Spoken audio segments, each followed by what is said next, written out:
En marge de la 77e Assemblée mondiale de la santé qui se tient à Genève, en Suisse, la question d'une lutte soutenue et durable contre le VIH sur le continent africain était au cœur d'une séance de travail des ministres africains de la santé. Les 19 représentants à cette 77e Assemblée mondiale ont répondu à l'invitation de leur homologue de la République du Congo, Gilbert Mokoki, le 31 mai 2024, afin de réfléchir à de nouvelles stratégies pour mettre fin au VIH en tant que menace pour la santé publique sur le continent. Le VIH-Sida pèse lourdement sur la charge de morbidité avec plus de 25 millions de personnes vivant avec le VIH sur le continent africain.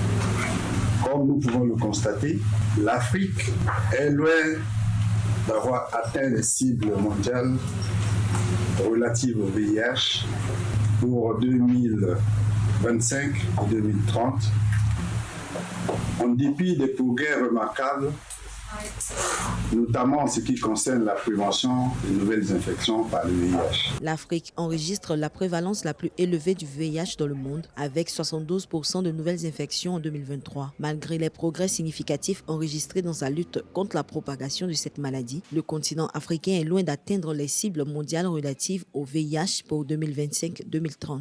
Les ministres entendent non seulement trouver des solutions pour le VIH, mais aussi s'ouvrir à d'autres maladies désastreuses. Pour ces personnes qui étaient sorties de la file active, il y avait quand même une bonne partie qui étaient des adultes. C'est pour cela que je suis d'accord avec le collègue guinéen.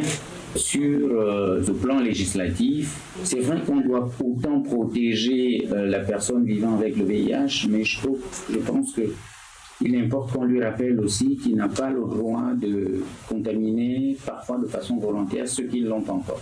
Parce que si on doit arrêter le VIH, il faut qu'on arrête la chaîne de contamination. Pour poursuivre leurs actions autour de la lutte contre le VIH, les ministres africains ont mis en place un groupe de travail au terme de ces échanges. Ce groupe de travail sera coprésidé par la Zambie et l'Angola.